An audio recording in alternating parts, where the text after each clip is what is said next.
माझ्यासोबत उज्ज्वल निकम सर आहेत. सर, पहलगाममध्ये पर्यटकांवर जो हल्ला झाला होता त्याला आज भारताने जोरदार प्रत्युत्तर दिलंय. 9 ठिकाणांवर पाकिस्तानच्या एअर स्ट्राईक केले भारताकडून. या आपला प्रतिशोधचं वर्णन मी ठोसास ठोसा हे उत्तर असं दे.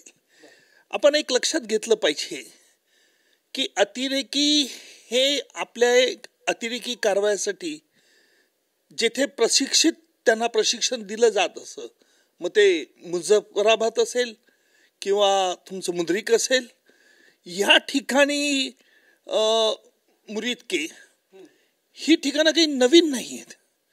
कारण ज्यावेळेला मुंबईवरती 2008चा हल्ला झाला, अजमल कसाब आणि त्याची 9 साथीदार, आणि अजमल हा ज्यावेळेला कसाब ज्यावेळेला जिवंत पकडला गेला त्यावेळेला त्याने आपल्या दंडाधिकाऱ्यापुढे कबली जबाब दिला होता.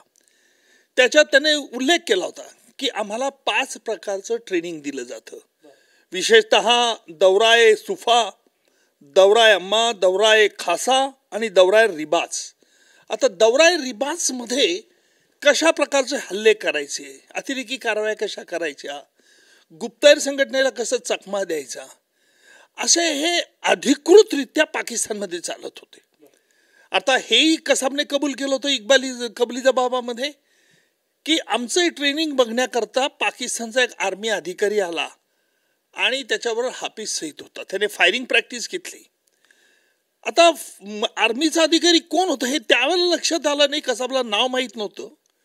पण ज्यावेळेला मी डेव्हिड हेडलीचा पुरावा घेतला त्यावेळा त्याने लष्कर तोयबा, जमातु दावा, जैसे मोहम्मद यांचे आणि पाकिस्तानच्या ISIचे कसे संबंध होते याचा ईमेल करेस्पॉन्डन्सही आम्ही कोर्टात न्यायालयात प्रोड्यूस केला. म्हणून माझ्या मते आपण जो हल्ला केला, मी हल्ला म्हणणार नाही, आपण जो प्रतिशोध घेतला, जे सिंदूर हे नाव दिलेलं आहे हे अतिशय कल्पकतेने नाव दिले.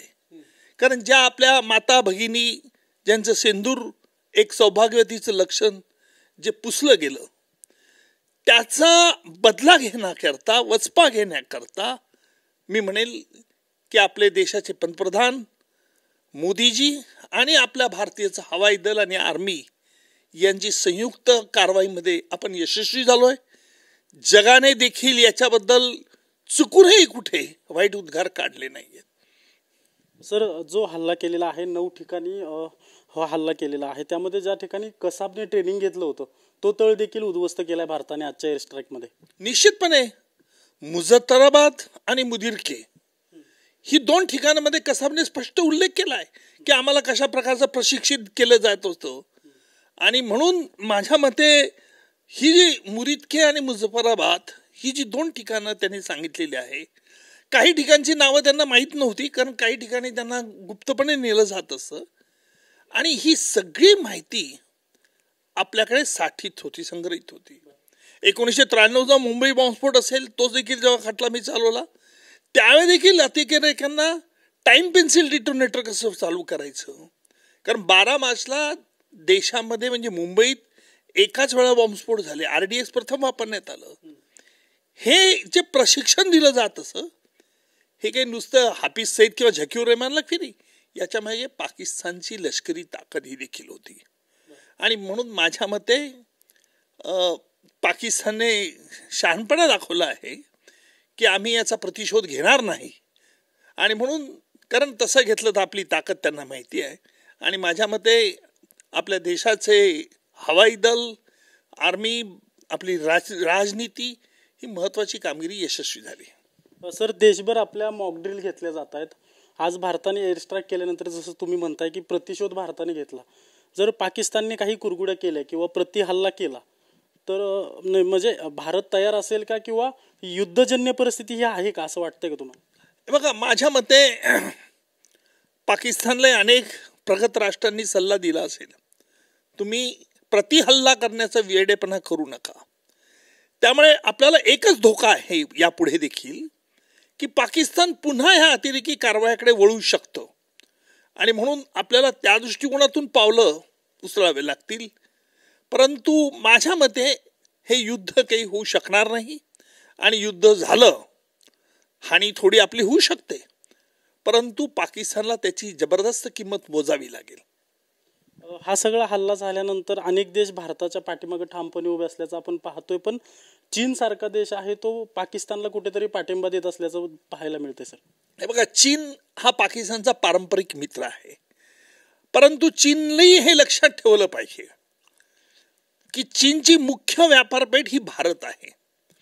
आता अमेरिकेमध्ये टेरिफचं हे वाढल्यामुळे चीनला त्याचा फटका बसलाय आणि भारताने जर अशी कामगिरी केली, आज भारत देखील प्रगत होत चाललेला आहे आणि माझ्या मते चीन असा वेडेपणा करणार नाही. चीनने पहिल्याच स्टेटमेंट असं दिलेलं आहे की दहशतवाद हे केव्हाही वाईट आहे, म्हणजे त्याला भारतालाही खुश ठेवायचं आहे आणि पाकिस्तानला आपल्या स्वार्थाकरता गोंजारायचं आहे. कारण चीनचं बरंचसं आर्थिक आज पाकिस्तानमध्ये गुंतलेलं आहे आणि चीनला एक पाकिस्तानचा तळ हवा आहे, म्हणून माझ्या मते चीन असा वेडेपणा करणार नाही. सर, हे ज्या 9 ठिकाणी जो हल्ला केलेला आहे तो दहशतवाद्यांचा तळ आहे असं भारताकडून सांगितलं जाते, तर पाकिस्तानकडून सांगितलं जातं की सर्वसामान्य नागरिकांवर भारताने हा हल्ला केला. नाही, हे बघा, पाकिस्तानच्या संरक्षण मंत्र्याचं मी स्टेटमेंट ऐकलं. त्यांनी एक गोष्ट मात्र सांगितलेली आहे की जर आमच्यावरती पुन्हा काही हल्ला केल्यास आम्ही त्याचा बदला घेऊ. याचा अर्थ असा, अप्रत्यक्षपणे त्यांची कबुली आहे की जिथे भारताकडनं हा प्रतिशोध घेतला गेला तिथे अतिरेकी कारवाया वाढवल्या जातात. मी स्वतः पाकिस्तानला गेलेलो आहे. पाकिस्तानमध्ये आर्मी हा एक महत्त्वाचा भाग आहे आणि त्या आर्मीमध्ये नॉर्थ पाकिस्तानचं वर्चस्व जास्त आहे आणि त्यांना भारताबद्दल कमालीचा तिटकारा आहे. कदाचित पाकिस्तानच्या सामान्य नागरिकाला भारताबद्दल एवढा तिटकारा नाही, परंतु तिथे जी नॉर्थ लॉबी जी आहे ना, आर्मी प्रगी आहे, त्यांना निश्चितपणे आपला तिटकारा वाटतो. या भारतातलं जे सामंजस्याचं वातावरण आहे ते बिघडवण्याचा त्यांचा प्रयत्न आहे. सर, शेवटचा प्रश्न, तुम्ही जरी म्हणताय की पाकिस्तानकडून प्रतिहल्ला केला जाणार नाही, तरी सतर्क राहण्याची गरज आहे असं वाटतं? निश्चित. हे बघा, गॅरंटी कोणाचीच नसते आणि म्हणून भारताने जी पावलं उचलली आहे, मॉक ड्रिल असेल, मला आठवतं 62च्या युद्धामध्ये किंवा 65च्या युद्धामध्ये अशा प्रकारच्या मॉक ट्रायल केले आहेत. मी स्वतः लहान असताना आम्ही आमच्या घराच्या खिडक्यांना काळ्या काचा लावलेल्या आहेत, त्यांना काळ्या फिल्म चढवलेली आहे, आतला लाईट बाहेर दिसू नये. त्यामुळे नगरपालिकेचे सायरन वाजले की आम्ही सगळे घराबाहेर आलेलो आहे. त्यामुळे ती परिस्थिती आजही आपण केव्हाही तयार असलं पाहिजे. नक्कीच. आपण पाहतोय की जरी पाकिस्तान प्रतिहल्ला करणार नाही असं वाटत असलं तरी भारताने सतर्क राहिलं पाहिजे असं सरांचं मत आहे. कॅमेरा पर्सन अभिजित पिसेसह अजिंक्य धायगुडे, TV9 मराठी, पुणे.